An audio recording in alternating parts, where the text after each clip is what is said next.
देशभरात सध्या पेट्रोल पंपावर वाहनांच्या मोठ्या रांगा लागत असताना वसईमध्ये पेट्रोलची बोंब पाहायला मिळते।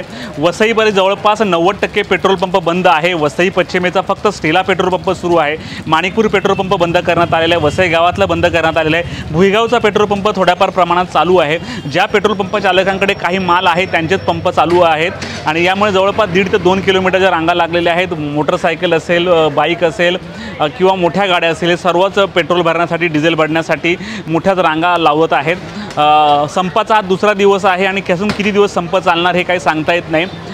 कारण 1 जानेवारीपासून पेट्रोलचे दर कमी होणार अशी कुठेतरी चर्चा होती। त्यामुळे पेट्रोल चालक जे आहेत, पेट्रोल पंप मालक, त्यांनी कुठल्याही प्रकारचा माल मागवला नाही। त्याच्यामुळे हे त्यांच्या पंपावर सध्या पेट्रोल नाही आणि पेट्रोल कंपनीकडून पुरवठा होतोय, परंतु ट्रान्सपोर्टचा संप असल्यामुळे टँकर जे आहे इथपर्यंत येऊ शकत नाही।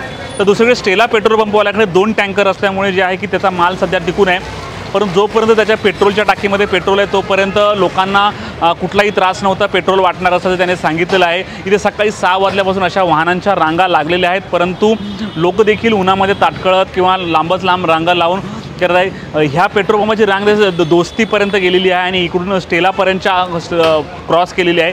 त्यामुळे मोठ्या प्रमाणावर लोकांचे हाल होतात। लोकांचं असंच म्हणणं आहे की तुमच्या मागण्या जरी रास्त असल्या तरी आम्हाला वेटीस धरून हा त्रास का दिला जाते। पेट्रोल पंप चालकाने नेमकं काय सांगितलं आपण ऐकूयात। नाही, आता साधारण 1 किलोमीटर असेल लाईन आणि माल आपल्याकडे आहे सध्या तरी, पण सप्लाय नाही आहे। कारण वाशीवरून जो सप्लाय येणार तो येणार नाही सध्या। कधीपर्यंत उपलब्ध होईल काय सांगितलं? तर उद्या लास्ट डे आहे ना। ट्रान्सपोर्ट स्ट्राईक ऑल इंडिया आहे हा काय स्टेट बेस्ड नाही आहे। ऑल इंडिया सगळे ट्रान्सपोर्टर बंद आहेत। जर माल संपला तर काय परिस्थिती होईल? माल संपल्यावर बंद करून ठेवायचं, काय करू शकत नाही कोण। लोकांचा तुम्हाला पण त्रास होतील ना? हां, त्रास तर होणारच ना। त्रास सगळ्यांना आहे।